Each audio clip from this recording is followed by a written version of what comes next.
Hi guys, Daigaho. As I promised, let's go down to downtown Singapore, next to the Singapore River. Behind me is still the National Gallery, and here is the old Parliament building. What we can see now, the new Parliament building. So this is the new Parliament building, but let's get to the river first, and I will tell you a little bit about Singapore while we are on the way. At the moment we are passing by the Victoria Theatre, and then there we are under a huge tree, very huge tropical rainforest tree. We are already very close to the modern downtown Singapore.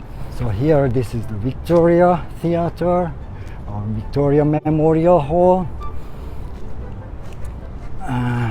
Singapore actually it was just an island and the southern tip of the Malayan Peninsula, and it wasn't really developed until the Brits came along, and Stamford Raffles, his name is Raffles, Stamford Raffles saw huge potential in this place.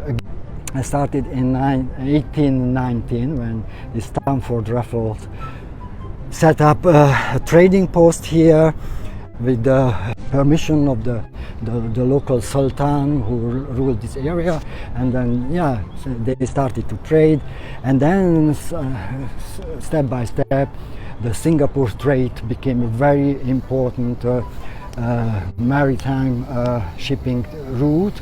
Very goodly can be navigated from the Indian Ocean, so from the Indian subcontinent towards the South China Sea, through the Malacca Strait, and now through the Singapore Strait. In 1819 it started the boom, with trade, and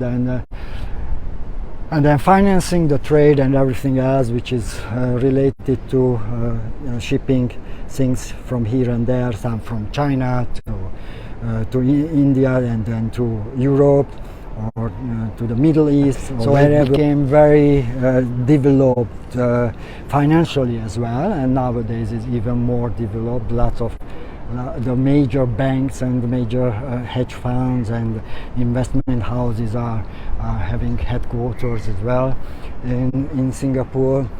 And that building is a historical building, the Fullerton Hotel. There is another historical hotel, more famous, the Raffles Hotel, which I will probably might visit today, and will try the Singapore sling before you think anything naughty. Singapore sling is a drink. It's supposedly from Singapore, originated from Singapore, and should be, and it's said to be a very strong drink.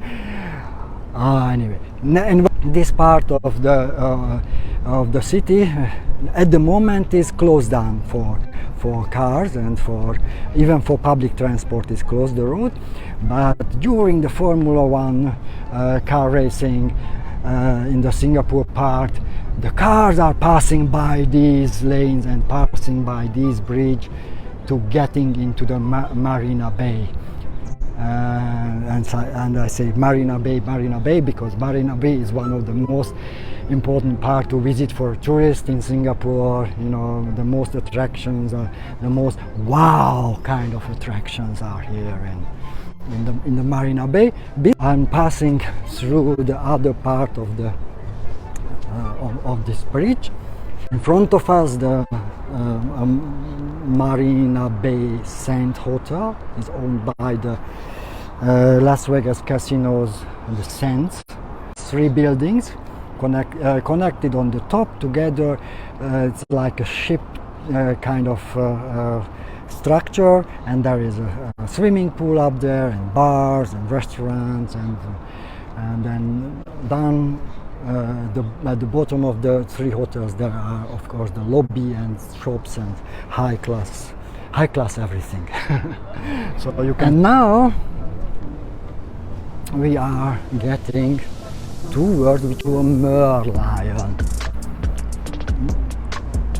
if you have time, fast, that's why Google is there and Wikipedia there. Check what is a merlion. You know, mermaid. Over there is the Marina Bay Sand Hotel, and then the Merlion. Yes, guys, Merlion is a statue which looks like partly as a fish and partly as a lion.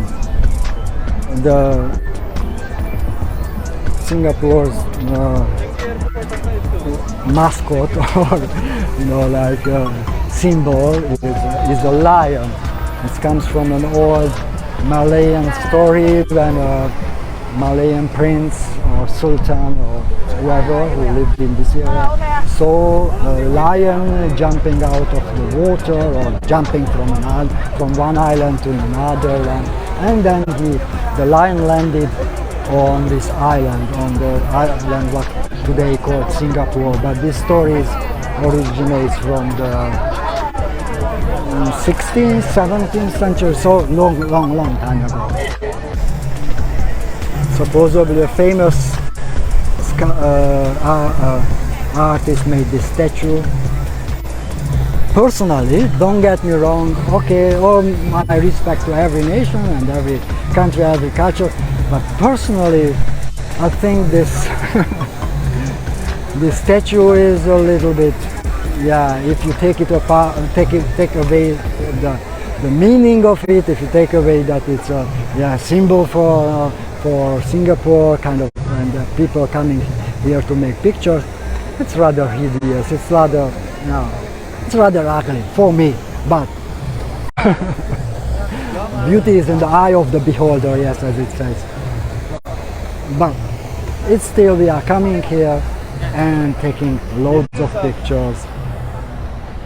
And just like with the Marina Sand, some people might not like it, this modern architecture, but it's part of our culture and it's fascinating. And behind this building, behind that building, there is a very, very attractive and very new structure, the garden by the bay. I will visit with you maybe tomorrow or after tomorrow. It's fascinating. It's really, really something. But if you are in Singapore, you must visit garden by the bay. And thank you guys for coming with me and listening to my long story, and I never can keep it short. I want to share so much to you, but so modern Singapore is a very, very nice place to visit, very safe, whether you are a single visitor or you are with a group, whether you are male or female, doesn't matter, you can walk around freely day and night.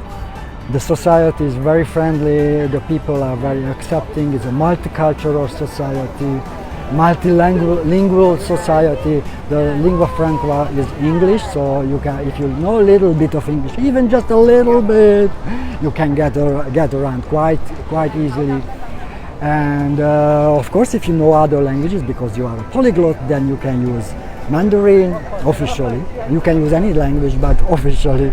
So English, Mandarin, Bahasa Malay, and Tamil. These are the 4 official languages, and it's really a multicultural society, not just language-wise, but of course culturally.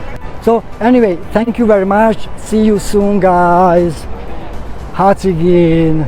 Next time from Singapore again, maybe tomorrow.